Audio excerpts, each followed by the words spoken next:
J.F. Stretford, Paddock, and this is the Paddock Podcast, and I'm joined by basically the Sloppy Joe's podcast, because we've got Joe McGrath here. Hello, Jay. Great How to are see we, you. sir? Yeah. And we've got Mr. Joe Smith. How are we, sir? I'm very well, thank you. How are you? I'm very good, and off camera, we've also got Ethan James, although he's not mic'd up. Who's completely nude? Yes, he is, Yeah. because we made him take all his He's clothes naked off. from the neck up. No. It's punishment for Newcastle beating us. Hey?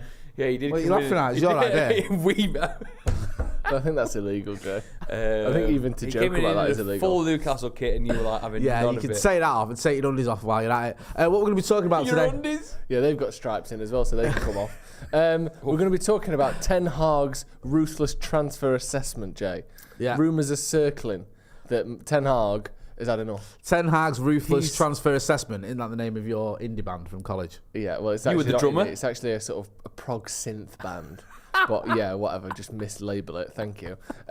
So yeah, Ten Hag is saying that United need to be more ruthless. Yeah. We've got to cut some of this shit. Yeah. Yeah, it's not just his fault. You've got to blame the players on the pitch at some Yeah, point, or the 100%. players not on the pitch, Yeah. maybe more aptly. Nice, I Yeah, like that. thank you. Do get involved in the chat in the comments. Let us know what you think about any or all of the players we will be discussing. Yeah. Because obviously it's hard, isn't it? Because it's easy to be quite reactionary after a defeat. But let's have it right.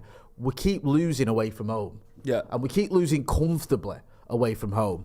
I mean, some of these results. I mean, Newcastle away at 2-0 isn't that bad. But when you add it to what went on at City, what went on at Villa, what went on at Brentford, Anfield. what went on at Anfield, of course, it just paints a pretty shabby picture of when the going gets tough, our lot just don't get going. I know, it was pretty shocking yesterday. Obviously, I know you've all digested it, but it was like a team completely like afraid of themselves. That Newcastle looked all over us. I thought some players just looked out of touch. I felt we were let down through the spine of the team as well. But yeah, a big cull. But I think this cull all depends on if we get some new owners in time. Do you know what I mean? Because then we'll have funds there to replace all these players that we want gone.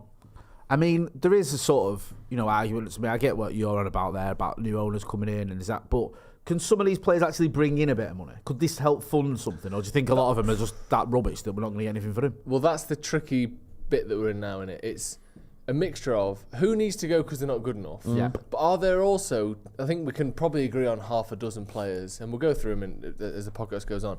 But I think there's a few players that just stand out immediately as you're not playing, you're not really good enough. Yeah. You need to go. But then there's also, I think, a handful of players that are like in that sort of discretionary section where they could be good enough. I don't know. Discretionary just makes me laugh. Why It always does it make seems you like a discretionary amount. Like, you go to a museum and it says Yeah. discretionary amount. You don't have to pay. Like, sweet. That's Yeah. free. Yeah, but it says recommended £5. Yeah. We'll recommend that you just charge £5 then, because I'm going to recommend that I pay £4, Yeah. obviously.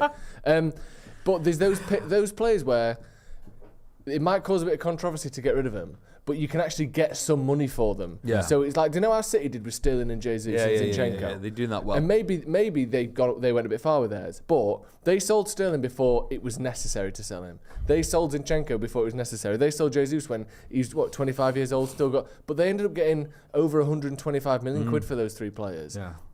We've got a few players in our squad, I think, where you think they're probably not proven that they're not good enough yet, but we could actually get a bit of money from now if we go early on this. And that's where Ten Hag, I think those players that go on. you mentioned there are going to be the trickiest to get past the fan base. That's what I'm saying. That's what I'm saying. There's going to be a few that sort of upset a few people. Yeah. So let's just... We need that, though. If we are going to be ruthless, let's be ruthless. No good just saying, I think we should get rid of Tom Phil Eaton Jones and Brandon Williams. Oh, just keep and Tom that's it. Do you know what? What? All right, well, not even that. There you go. That's a great start.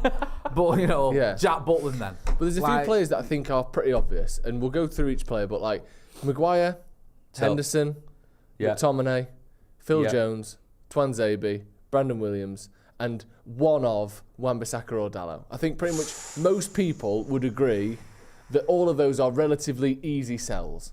Donny, did you say Donny van der Beek in that? Well, no, because I think he's in the other camp. But maybe you put Donny in that one as well. Oh, okay. I think if you get rid of any number of those players, you're not going to have a mutiny on your hands. No. But then there's those other players, your sort of Martials, your Sanchos, your De Geas, where, do you know what I mean? They're the difficult decision. I'm not saying they should go or they should all go or any of them should go, but they're the ones where you go, are they of a level where we're going to win stuff with them? And if they're not, do we go early before the reputation is in the mud? Because we could actually get some decent money for those 3 players. Yeah. Like, let's start with the easy ones.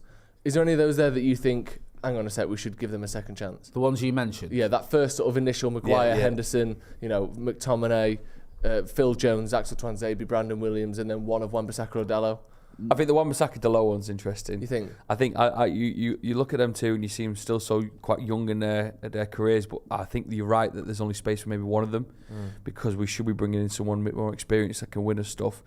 And if it's a call between both of them, I think one of them could go. And it so depends on whose day it is to who can go. You've seen Wan-Bissaka turn up and really dominate a game. I highlight the Newcastle game in the cup final when he was brilliant when he came on. He really was exceptional. And you saw glimpses of he can carry that performance in the Premier League. Yeah. Then he's a good player. We keep him. But then you've seen the other sides where Dalot steps up and you think, he's got a bit about him. But I do believe that we should bring someone else in for that role, which means one of them should go. And at the minute, I'm more leaning towards Dalot going. The mad thing with those two is, well, not the mad thing, but when we think about wanting to win big trophies, we can't decide between them. And 6 months ago, everyone said Wan-Bissaka had to leave. Yeah. And now we can't decide between them, which obviously is a testament to how Wan-Bissaka's sort of brought a bit of form back, Ten Hag sort of rejuvenating him a little bit, but also how Dalot hasn't really pushed on the way we would love him to. And I just think that, really, are either of them as good as Luke Shaw? Or either of them even really in the ballpark of an informed Luke Shaw? Not really. No, definitely not really. And I can understand why Ten Hag's looking for a right-back. What do you make of that sort of right-back situation? Because that seems, like you said, Joe, the only one of the names I mentioned before that are up for much debate. I think it ties in with what you do goalkeeper-wise. I actually do. Yeah. I feel like if you're going to stick with De Gea, I'm not saying you shouldn't. I'm just saying if you are, then part of the issue is when we play out the back with De Gea, and we've seen it to the right-back in particular, it all goes Pete Tong. Do you know what I mean? Arsenal it's like Arsenal in particular is a good example of it. And I think that that might weigh on Erik Ten Hag's mind, where he's thinking, okay, if I'm going to stick with De Gea, I can't have De Gea and Wan-Bissaka in the same team and play out the back because it's a disaster. Yeah. Where if I am going to change my goalkeeper, then it's not as bad. Or the flip side to that is if I'm going to stick with my goalkeeper, then I need to get a right back in who can carry the ball out of defence without getting himself in a pickle. Because I love Wan-Bissaka. I think defensively he's great. I like Dalot as well. I just think there's flaws in both of their games, and also they get cut out a little bit at the back where they look like they're feeling the pressure. And it was pointed out to me on the podcast last night that like if we're trying to play out from the back, that's obviously what we're trying to do. Yeah, yesterday this time I think there was an occasion where Dalot just put his foot through it, and it was almost spewing it to no one because it's like I'm under pressure. I don't know what to do here. And we've had it with Wan-Bissaka. You mentioned the Arsenal game under pressure. I don't know what to do. Panic. Yeah. So I think if you are going to change something, it's going to be one or the other. I don't think he's going to change the goalkeeper and the right back. Start the goalkeeper then. Is De Gea going to be goalkeeper next year? Would you even get money for De Gea now? How long's left in his contract? There's only 1 year left. If you flog him, how much would you get? But I think that's an optional year. Yeah. So he could leave for free this summer if we wanted him to, or we could sign an optional extension. Listen, I think if Erik Ten Hag wants to play the way he seems he wants to play, then I think he does have to move him on. And let's all do the caveat and the disclaimer. We love De Gea. He's player of the year 4 times out of 6 years. Yeah. The 2011, 2018, he was unplayable, arguably the best goalkeeper in the world. He's written his name into the history books. His highlights reel is going to be unbelievable. Yeah, and he seems like a good guy as well. He'll take responsibility when it's he come on. He'll do a post-match interview and say, hold his hands up when he's got made a mistake or whatever. I think he's a decent bloke. But I think if we want to progress and change the way we play, then I don't think David De Gea works in that system. Well, he's the first one we've got to that's like a controversial one, isn't it? Where a lot of fans would agree with you, but there's a big chunk of fans who would say, it's hard, isn't it? He's a club legend. It's hard to, because, but I've seen better players, I'd argue, than David De Gea move on from United at their peak. Because Fergie decided... Roy Keane. Van Nistelrooy was literally one of the best strikers in the world at the time we got rid of him. Yeah. And he went to Real Madrid. He went to Real Madrid and was top scorer in La Liga. Yeah. Like Roy Keane. And it was like, Fergie just went, no. David Beckham's another one you could argue Beckham went to go. But Fergie went, it's time, Tevez, we let him go, basically, because he didn't renew his contract. Yeah. Like... Roy Keane. Yeah. These are players that were either in and around their peak who would start every game for Manchester United and fitted into the system, but for whatever reason... Stam. Don't get me started on that. That was arguably a mistake, but you're right. was there to do that, I think, we saw it I don't want to keep referencing it, but it was a good example. When Pep came in at City, Joe Hart was almost not. I don't think Joe Hart's as good as David De Gea by any stretch of imagination. But all the arguments you're having with David De Gea, City fans are having about Joe Hart. Yeah. He's a club legend. He's won the title with us. He does. He's not the problem. He's not the issue. We don't need a new goalkeeper. Yeah. He's still only in his late 20s, or whatever he was. Pep went, nah, he's not for me. Got in Claudio Bravo, who actually turned out to be a bit of a disaster. Yeah, he was a disaster. Then went, right, I'm going to get another one in and get Ederson in, who's been arguably one of the top 2 goalkeepers in the league in the last 5 years. Yeah. I think that arguably he has. And the thing with Joe Hart as well is, he went on to do almost nothing after that. Like, he left City where he was one of the most high-profile keepers in the league, playing every week. Went to West Ham. Fell out of everyone. Wasn't very good. Went to... They ended up at Spurs. Scotland. He went to Scotland as well, Celtic. Is he at Celtic now, isn't he? Yeah, I mean, I think he is. I don't know. He's at Celtic now. People, But this is what I mean. He was seen as not one of the best, but certainly one of the biggest name keepers in the league. Playing for the title winners, playing for one of the best teams in the country, winning titles regularly. He leaves Man City, goes to Burnley, is who he was sold to. Burnley, then to Tottenham, played 0 games. Tottenham, then to Celtic, and he posted that on his Instagram when he got beat. Yeah, then goes to Celtic, where he is till now. And he's obviously doing well at Celtic, but he's in the Scottish. Might as well be Celtic. He's 35. He's the age that Van der Sar was when he joined Man United. And is he retired from international football? He's just not been getting a look in. I don't know if he's retired, but he played 75 games for England. That's what I mean. Same with David De Gea. He's not getting a look in. But again, as soon as he left Man City, he didn't play for England again. And it's because basically what was propping him up was his position in a good team. And I worry, as we've seen with De Gea, he's 4th choice for Spain now. Yeah. I don't know where he ends up if he leaves United. I think Tottenham is about as good as he could hope for. But I just think that, like you said, we're kind of holding on to what he's done in the past. And if we really want to be ruthless, and it's not just we'll go through the team, then we kind of need to go, that's not enough. What can you do in the next 5 years? Not in the last 5 years. What will you do for Ten Hag over the next 18 months to 3 years? Is it enough? Probably not. Here's the argument to keep him, is if the funds are in some way limited, we still don't know what we're going to be playing with in the summer. Ten Hag may look at De Gea as an easy option to keep because he can then spend the money elsewhere.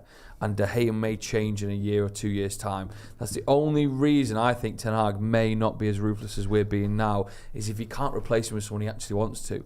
I agree. Because then he'll be like, fuck, there's 60 million coming, 70 million coming from an out-and-out attacker who could score, 40 goals a season. Well, 40 goals is a lot. But you know what I mean? That's the only reason why he won't be as ruthless. However, if we do have new owners in and they've given us a nice little pot, then I see him being ruthless going right. Do you think United, I know we did it in 2013, but let's have it right, it was a completely different scene, man.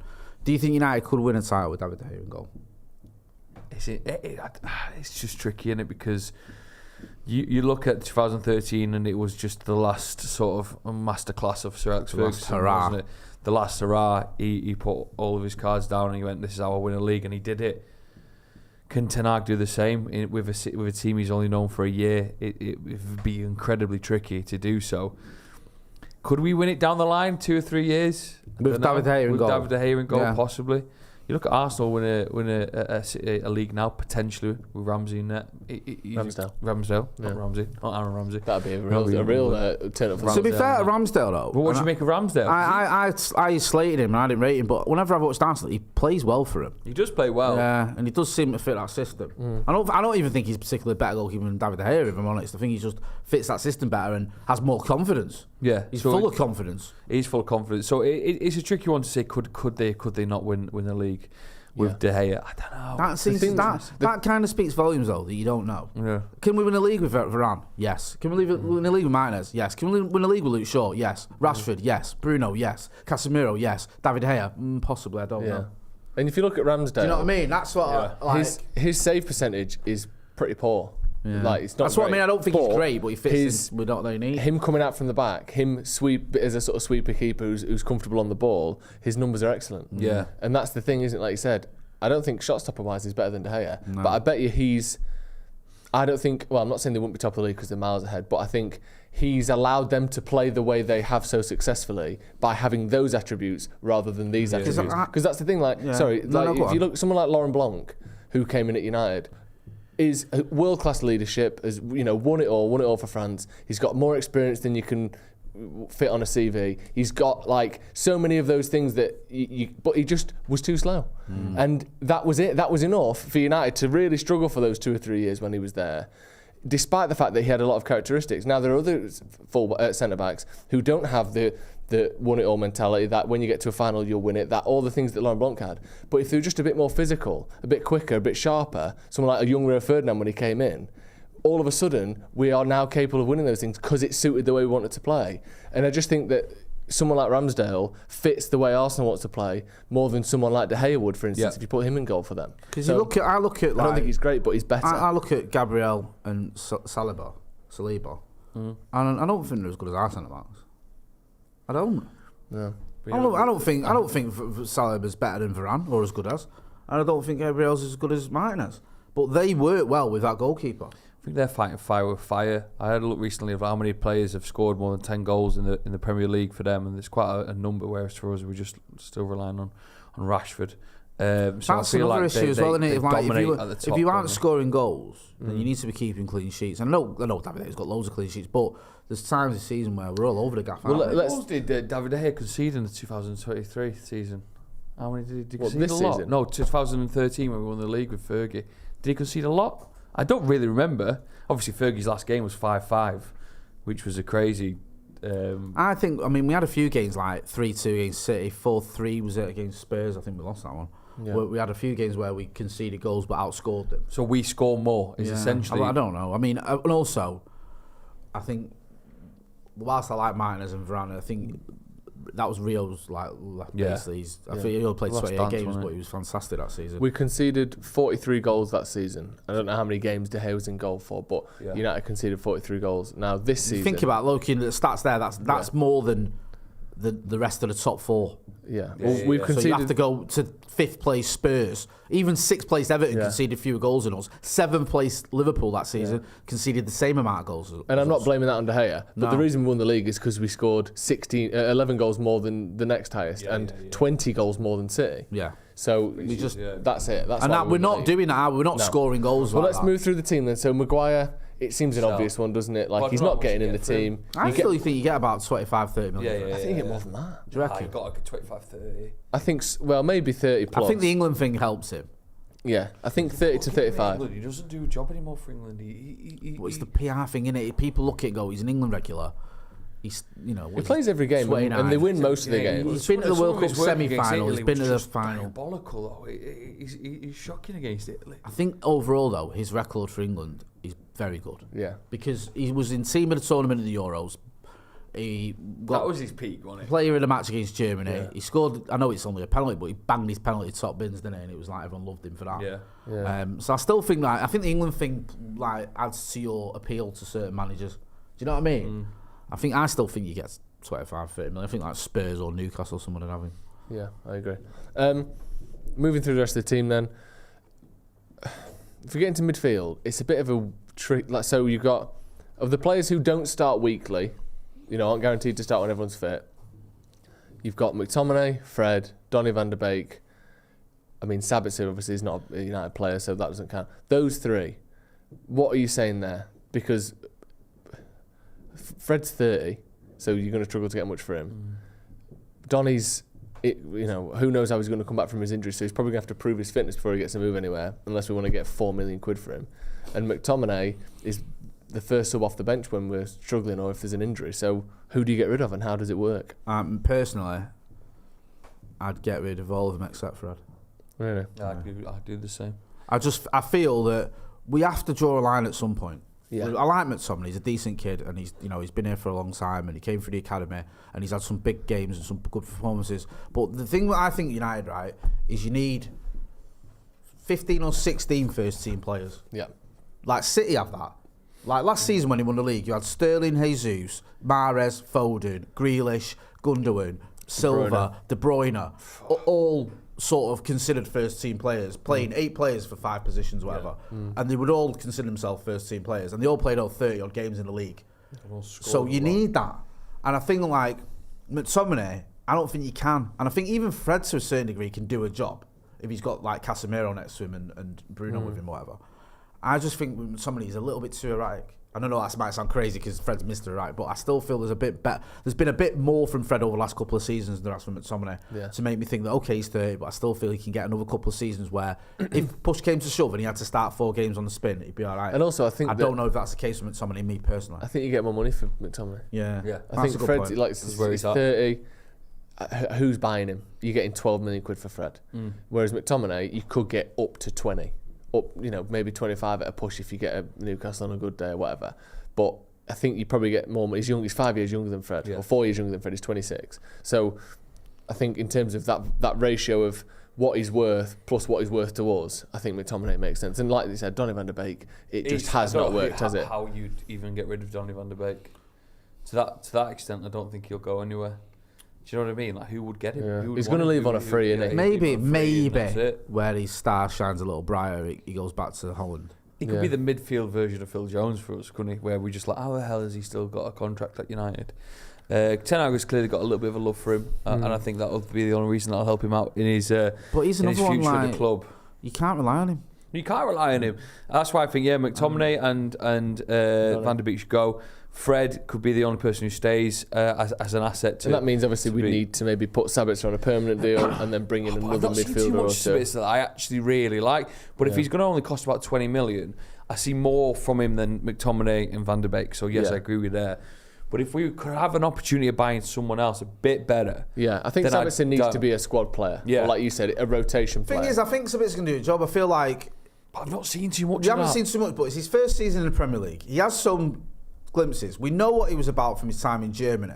He is a good player, and I feel like he's still okay. I think he's 29. He's not a kid, but if you can get him for 20 million when you're trying to spend big money on strikers and stuff, then that kind of makes sense to me. He's only just turned 29 as well, so it's not like he's going to be 30 before the end of the season. I just feel like 29 a week. I still feel like there's an element of the jury's out with Van der Beek, the jury's out with Fred, the jury's out with McTominay, and yet they've been here for years. Yeah. Do you know what I mean? Like, Sabitzer's been here for 2 months, whatever, or 4 months, so he should get a little bit more leeway than some of these colleagues. Yeah. Right. Let's move into the front positions then. Because this is where it's tricky. We're weirdly the thinnest, but also maybe in most need of being ruthless. Okay. So Rashford, no question, stay obviously. Like that no one's. Yeah. I think the conversation is Elanga. Yeah. Again, I think he's probably on that list of most people wouldn't mind if he left, just because he's not pushed on the way we'd like. You got Garnacho, who no one's saying he would go anyway, of course. Martial and Sancho are both, I think, in a conversation. The report today in the MEN, which is why I'm bringing the Sancho up, is that he's growing. Ten Hag is growing sort of, what's the word? Impatient. Increasingly impatient with Sancho, who has started 5 times in the last 5 months. Now, it cost 73 million quid. Yeah. He's one of the highest earners at the club, which again, I don't like talking about money that much because it's not his fault. But again, it changes the landscape of other negotiations when you've got him on that. Like, start with Martial next season. In an ideal world where we can replace him, is he still there? I feel like with Martial, he might still be there because I don't think Weghorst gets his contract extended. No. And I feel like we're bringing Victor Osimhen, then you've only got 2 strikers then. And if you get rid of Martial, what are you going to do by Victor Osimhen and Harry Kane? Yeah, that's never going to happen, is it? Yeah, do that. Yeah, I mean, I'd love it if it did. That'd be amazing. That, But you do need another striker. Yeah. So Charlie McNeil's not there yet. So I think you probably have to keep Martial. Even though he has been absolutely not his fault. He's been injured, but he's been almost useless this season because of injuries. Yeah, he's been useless a lot though, hasn't he? And I still feel like Martial, and it's a big if. It's a big. If he's fit, can do a job. He can start. He can be one of those players that I'm a bit bored by it. But I think if you get rid of him, because Weghorst, I don't think he's getting his contract extended. I don't think he should. All right, Weghorst goes, Martial goes. So you've got no straight. You've got back right. Bring in Victor Osimhen. Victor Osimhen can get injured. He gets injured. Of course, If them two go, the only striker at the club is Mason Greenwood, and he's probably never going to play again. You've got to have. I agree with you. Even though in an ideal world you probably go like, listen, Andy Martial's not quite worked out. But on the other hand, you think I reckon we could get a player as good or better than him for the money we get for him. Look, if that's the case, if we get 20 million for Martial or 15, 18 million for Martial, which I think we could get, I think we could get someone that good for that money. Yeah, because I mean, you look at we keep going back to City. It's just because they're top of the league and they've done things right recently. There's somebody bought in Haaland and fucking Alvarez, and he can sit in whenever he's out. And he scores goals, and he's young, and he's talented. And they got him for about 20, 25 million. There are young players out there that probably can take over from Martial. They've got more bite, they've got more fight about him. The kid, is it from Brighton, Evan Ferguson? Yeah. Like, could you get him on a similar... There's just someone out there, Joey's right, there's just someone out there who have a price tag on them of 20, 25 million. Arsenal got Trossard, didn't they? Just as a little thing, I think City paid 14 million. Yeah, for Alvarez. And he may be he's only young, 21, you could sell Martial for that. Yeah. And get him, like, obviously he's taking a risk. Quite a lot this year. Yeah. He's young, and they went somewhere else, they did some good scouting, they brought him to the club. He could be there for 10 years. Yeah. Yeah, but Martial's been here for so long. If you can get Martial gone and get someone in, then yeah, I'm all for that. Yeah, it's just strikers are. I know the Alvarez thing, but it's quite difficult.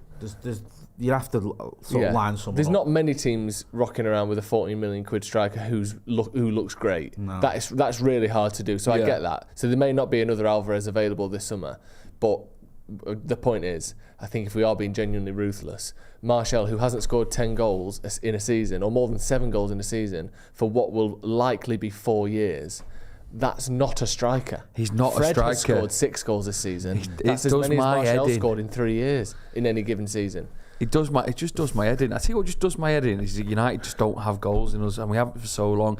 When I was a kid, the basic thing about winning football games was just scoring goals. Yeah. And this season, obviously, Rashford has taken that and has done so well. But I need more of the players to step up and bag. You know, the glory days of when I was a kid, we used to have the height of my footballing love was when Berbatov, and you had Tevez, and you had Rooney, and you had Ronaldo, and every single one of them could bag, and every single one of them looked exciting and electric. And now we bring on Martial, who just has got 20 minutes of just looking a bit lacklustre, doesn't find the net, doesn't even get a shot on target, and you're thinking, where have we gone? How far have we fallen? Weghorst, who's come from... I mean, you like his attitude, but apart from that, I feel like the honeymoon period is slightly over with us and him at the minute. I'm a bit done with him. He's a nice player, and he's got a good work rate, but he ain't a striker. Look at those. When I fell in love with football, we had such incredible strikers to look up to. Yeah. Ole Gunnar Solskjaer, Van Nistelrooy. This is when I was loving, and I feel sorry for the youngsters. They look up to Weghorst or Martial, who just is injured now and again. It's like, let's get back to bringing in these attacking players who can light up a pitch and score for United. Yeah, Weghorst isn't the one, and neither's. I don't think Martial injuries are the problem. I just wonder if we can, like I said, you can get someone for him. Fair enough. What about Sancho? There's another name. Let's move on to Sancho then, because that's, like I said, he's a player who's mentioned in this article about. I mean, we've got other players, by the way, like Alex Telles, Brandon Williams, Erik Bailly. Shit, we haven't even mentioned. We've got Pellistri, we've got Diallo, we've got but we'll stay away from them because they're not really in that first. It wouldn't be considered ruthless to get rid of Alex Telles. Whereas Jadon Sancho, I think, for me, is at the top of this list of, are you really going to go for it here? Like, if Ten Hag got rid of Sancho, that would be a gigantic statement. Because we only signed him 2 years ago. We chased him for another 2 years. He's been part of the sort of, the conversation in Man United sort of attacking transfers for 4 or 5 years. That's what the point I was going to bring up. And then we finally get him.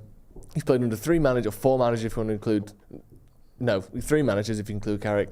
Or 4 managers, sorry, if you include Carrick. Yeah. And he's not really done it. And then obviously he's had this time off this season, which is fair enough, and anyone who's going through a difficult time should be respected. Yeah. But there's only a matter of time where if you're not playing well for Manchester United, then that becomes the priority eventually. 100% becomes a priority. I think what I was going to allude to today, like I always like bringing it back to food. On this channel, always like me, we on this channel here, Stretford Paddock, we were always talking about Sancho in the build-up to getting him. There's been so many videos where I've been here, breaking news, Sancho talk, and we couldn't wait for him.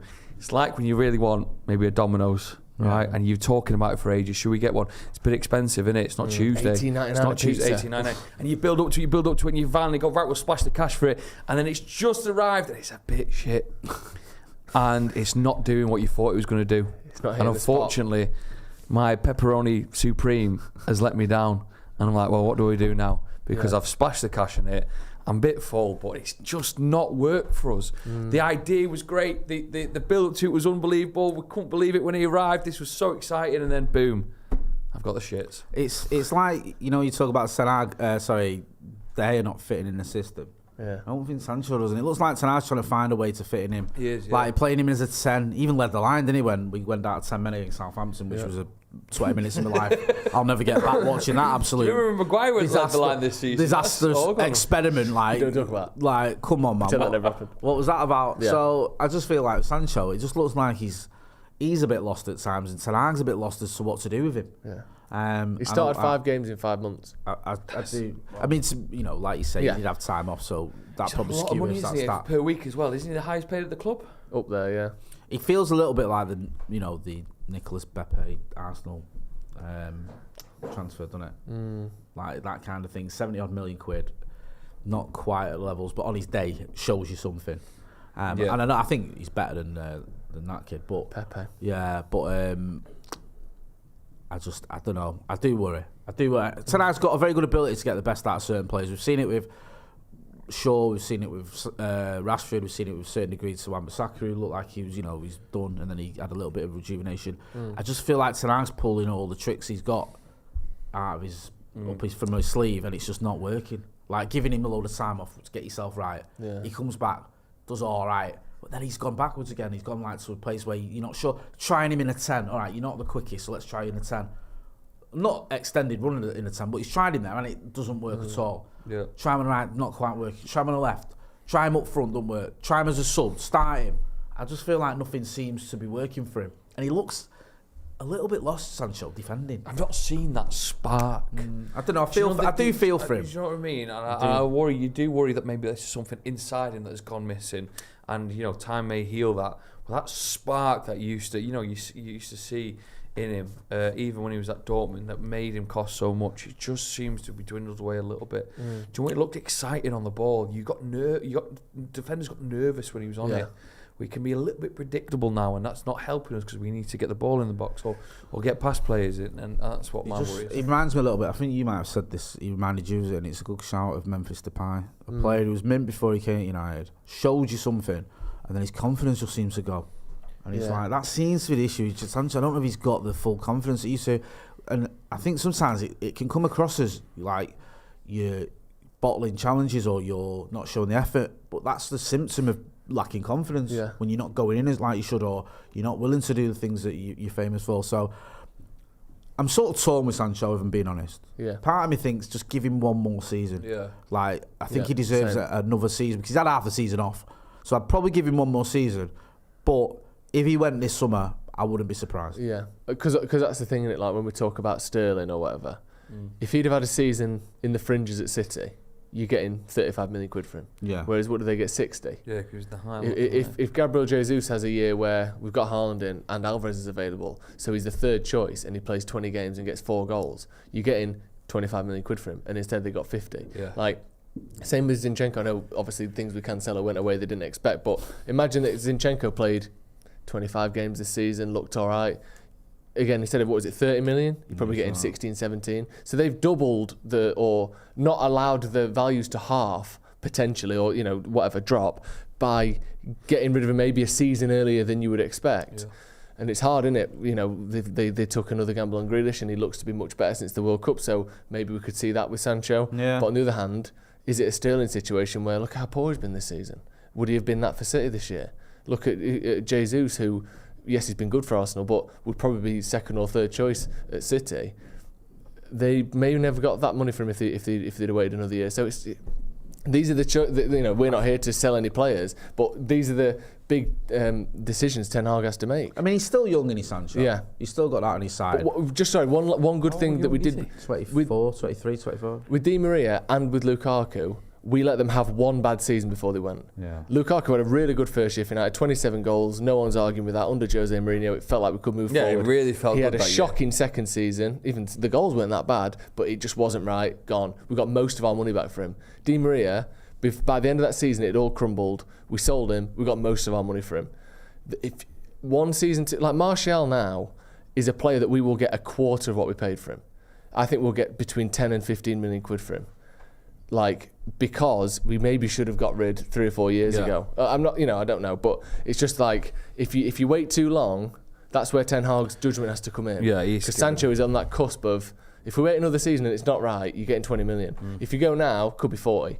So huge decision for Ten Hag. Do you look at it and go, okay, let's say you spend big money on a striker, a right back, and let's say you get a keeper. Can you then afford to sort of go, okay, we can take a punt on maybe something like Diallo comes back. Yeah. Don't buy another winger. I bring him in. Do you know what I mean? Like, can you afford to do that? I don't think so. Like you have to go? Not with the age of some of the players in the team. Eriksen's 31. Yeah. Varane's 30. Yeah.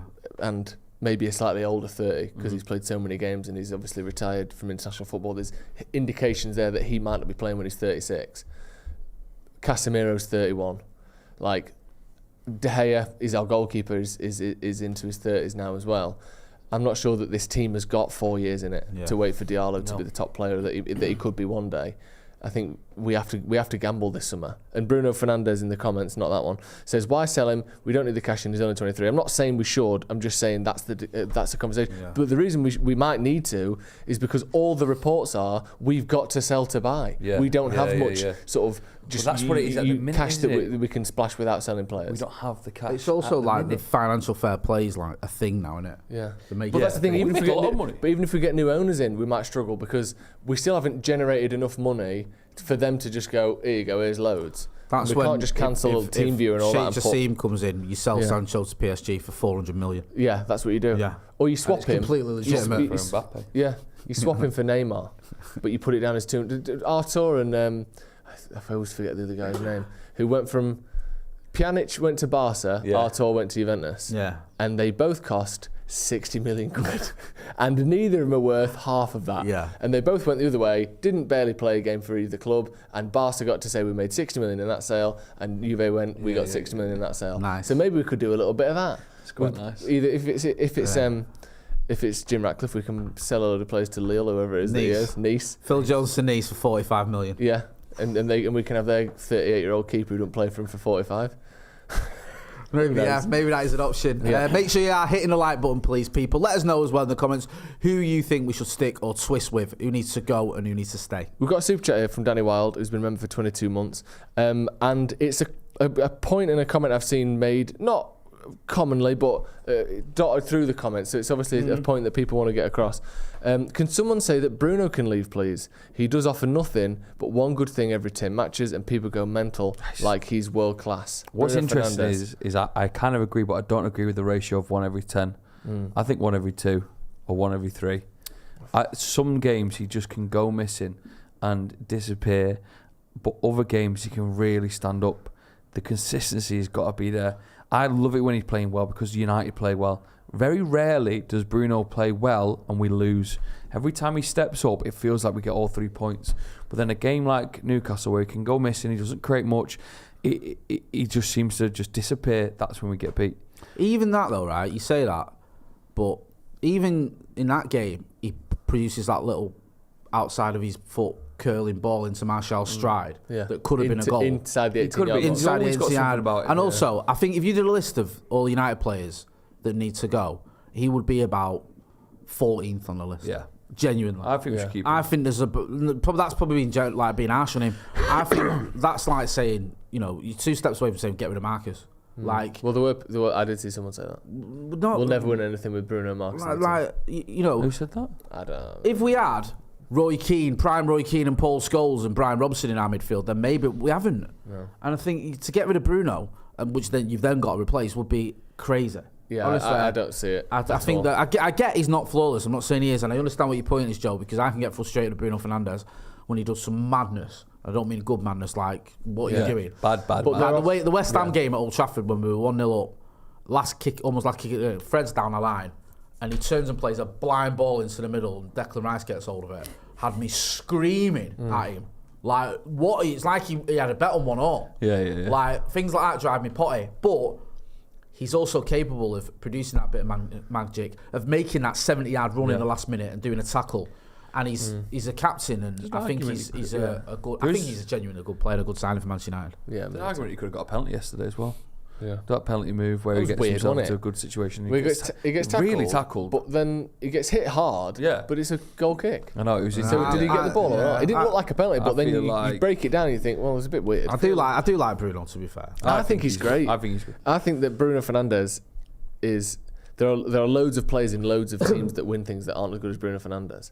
I think he's really good. Yeah. I think he does good things in every single game. There are loads of players at Man United who genuinely don't do good things most games, who don't do something like, fucking hell. Yeah. Bruno has one of those moments, minimum one per game. Some games it's half a dozen times. You go, who's that? It's Bruno again.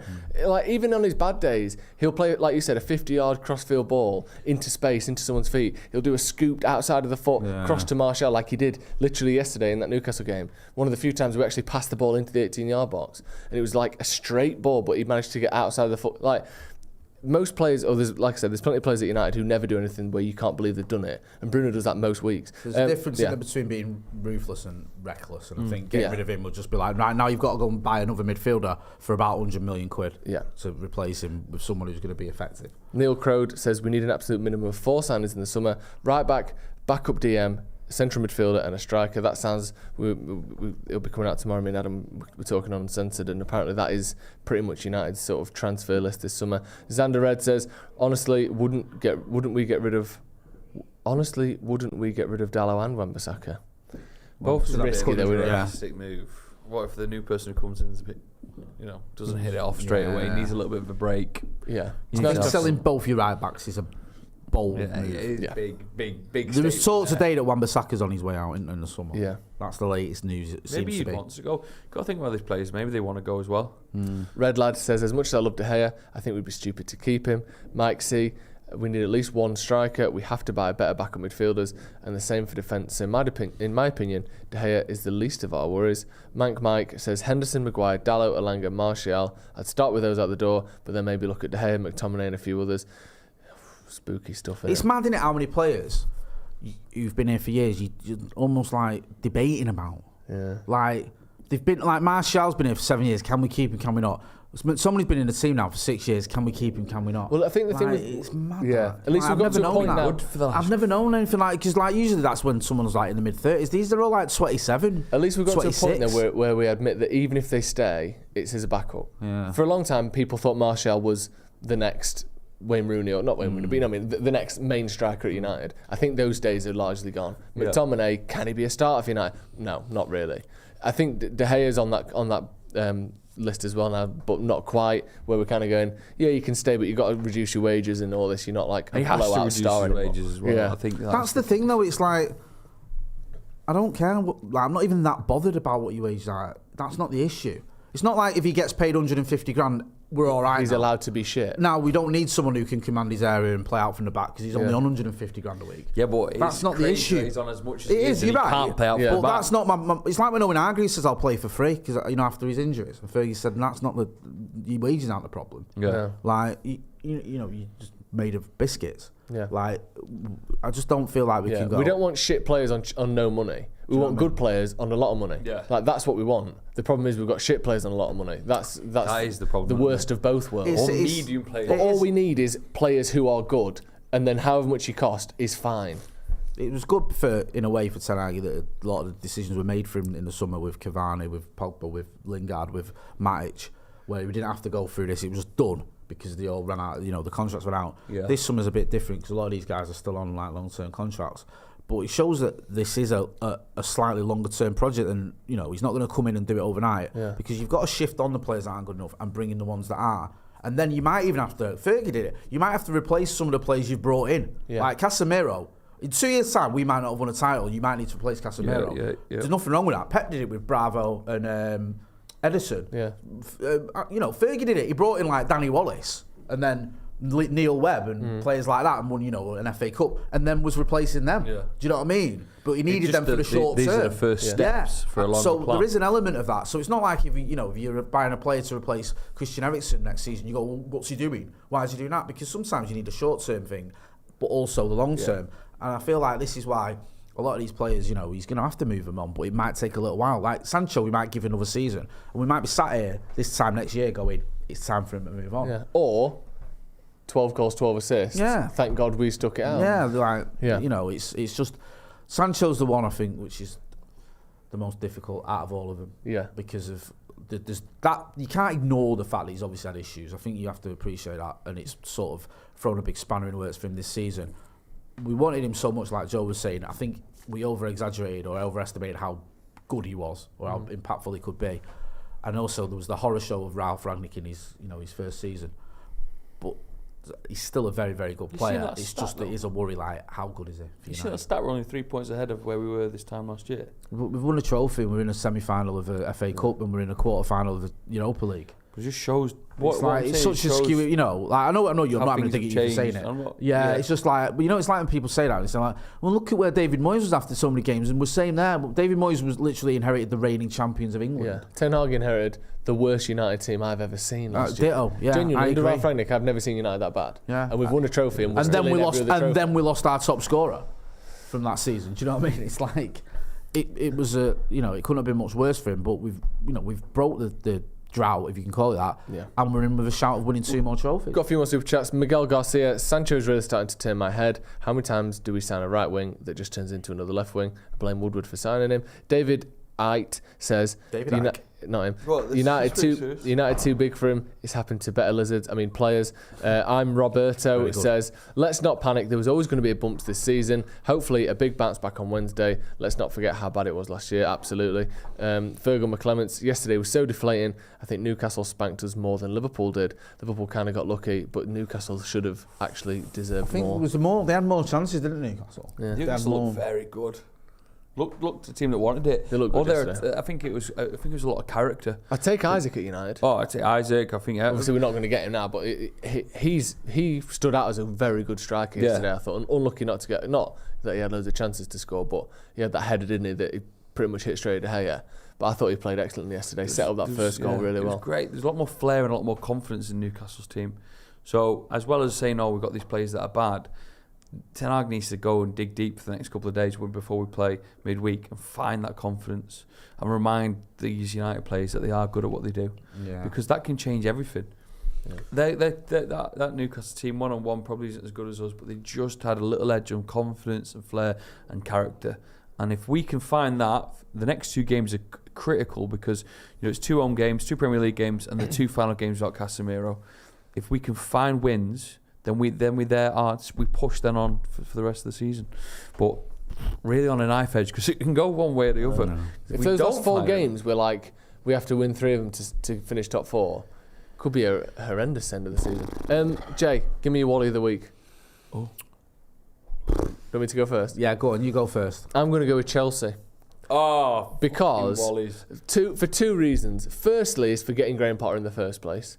And no offence to Graham Potter, he's an up-and-coming, exciting manager. But you do not go from Brighton, which has got precisely 0 elite players, elite egos. They just are not in the squad. His greatest ever achievement was underachieving his XG at Brighton. He was a proper, people on Twitter loving manager and nothing more. He was the Borussia Dortmund of managers, where you go, wow, these are amazing, aren't they cool, aren't they hipster, aren't they this? What have they won? Fuck all! And you go and put him in arguably the most ego-driven team in the country, and have been for the last 20 years because of the way they recruit players. That was never going to work. But then, to do that and not just get him, but get all of his backroom staff, get the guy at Brighton who signed the players to be your head of recruitment or whatever the fuck he is, just basically turn Chelsea into Brighton 2.0, but with 600 million quid on the transfer budget, that was never going to work. And then you sack him and you get the guy from Germany who is 2 years ago's hipster manager who Twitter loved, because look how he presses with RB Leipzig and he's won fuck all. Honestly, I think Nagelsmann is a good manager. But part of me goes, he might actually be a bit shit, because he goes to Bayern Munich and he was really unlucky to get sacked there. I think it was unfair. But why are you going for? He's not the manager yet, but he's the favourite. Why are you going for another manager who has proven to struggle with big egos? They need to get an Ancelotti. I know they're not going to get him. A Zidane.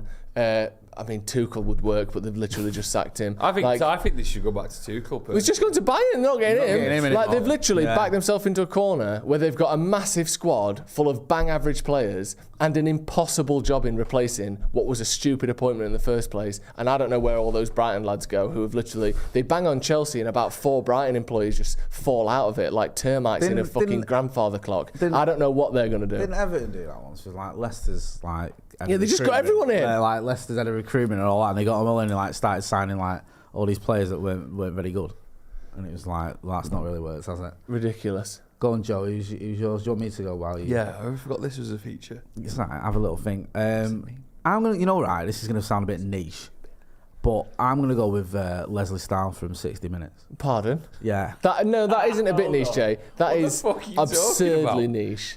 Right, 60 Minutes on CBS is like a famous show where they interview people in America. And Are you having a laugh? No, and they interviewed Marjorie Taylor Greene, or Marjorie Green Taylor, whatever her name is. Taylor Greene, thank you. And like some of the things she was saying, because she's an idiot, were outrageous. And Leslie Stahl is quite a good journalist. She's the one that Donald Trump stormed off from because she asked him tough questions. Just sort of sat there and like like a nodding dog. Oh wow, can't believe you're saying that sort of thing. And I think that's really disappointing from a journalist, I respect it. Love that. Mine's Churchill, the nodding dog. Really? Yeah. Why? What do you mean? I was only joking. I'm going to go with the guy who designs the Morrison's boxers. Little bit on the side because I bought 4. What, you got a little bit on the side? Yeah. I bought 4 and they looked like they were just like little small boxes. I'm practically wearing shorts. Yeah, they're down here. I might get them out on the Sloppy Joe's podcast tomorrow. Right. I might just wear them for the full pod. I wanted nice little tight whities in a way. Do you know what I mean? Get the thighs all tight. You know, feel like there's some comfort there, like a cup. No baggies, anything. What size are they? I could wear them to 5-a-side, no one blink. What size are they? Large. Right, large. Large? Yeah. And the like shorts. With balls. I wear XL. Like, what for your legs? I like a loose waistband. I don't want to take them off. You want to see these? I mean, you'd be stunned. I'll have a look in a minute. Are you sure you got the right sizes? Yeah, of course I did. Right. Okay. Even XL big boys would struggle with these. I don't think it's the designer's fault. It's whoever does the sizing. He didn't illustrate how large they were on the side. Yeah, I think they've been mispackaged. That's the problem. That's my one of the week. Right, okay. Oh, and also cigarettes. Just bad for you, aren't they? Yeah. Yeah, my Wally of the week is cigarettes. Really? Yeah. Did you smoke when you was at school or not? Only very rarely to show off. Yeah. It wasn't. I wasn't a smoker. No one like I smoked when I was at school. I hated it. I love it. I got caught as well. You what? Got caught smoking at school. I'm joking. Because we used to smoke in the winter down the bottom end of the field, and everyone's got just smoke coming out of breath. Well, this is the thing. We did it when it was sunny. So we just had smoke coming out of our breath. And Mrs. Cooper, the science teacher, was across the muddy field and went, you lot in the office now. That's pretty good. Done you? Got a letter home and all that. I was in big trouble. Right, anyway, enough of that nonsense. Have you done all the super chats? Just give us a sec. We haven't got a sec. Come on, man. Time is money. Edward Bamber says, of course our backups aren't good enough, but some of our first team players aren't good enough either. We all know how much we pay. Priorities. Slightly sort of cryptic at the end. I like that. You know, very nice. You know who you are. You know who you are. Joe, my favourite ever Joe. Where can people find you? Sloppy Joe's podcast. I didn't give out the email then. Sloppy Joe's podcast is out. Well, we've got a live show, haven't we? We've got a live show, and there's 11 tickets left. Yeah, 11. So complete sellout. So buy them. They're only a tenner. The link is in the description. So if you want to get one of those last 11 tickets, it's gonna be good as well. We've got lots. Do it now. Lots. Yeah, I didn't get an invite to this one. Yeah, you come to this one. Right, don't worry about it. Do you know what I mean? I haven't not invited him. No one's not invited you. How do you know your invite's not in the post? Okay. I'll be checking the post tonight and again. Joe, my favourite ever Joe. Where can people find you? Joe Smith 93 on Instagram and Twitter, please. On Twitter. No, don't follow him because he never posts. You need to post more. Right. Be a bit more adventurous. Right. Post more. Check out the Sloppy Joe's podcast. I dare you. I dare you. I wouldn't want to. I dare you. Your last post was you and... Right. Who was it? Rio Ferdinand or something. Finish us off. Thank you. Pardon? Go on, Joe. Anyway, go and check these out on the Sloppy Joes. Make sure you try and get one of those 11 tickets that are left. Producer Ethan's also on that show. Very, very funny. Make sure as well you are hitting like, share and subscribe. This has been the Paddock Podcast with Joe Smith, Joe McGrath, me, Jay Moy. Thanks for watching. See you in a bit.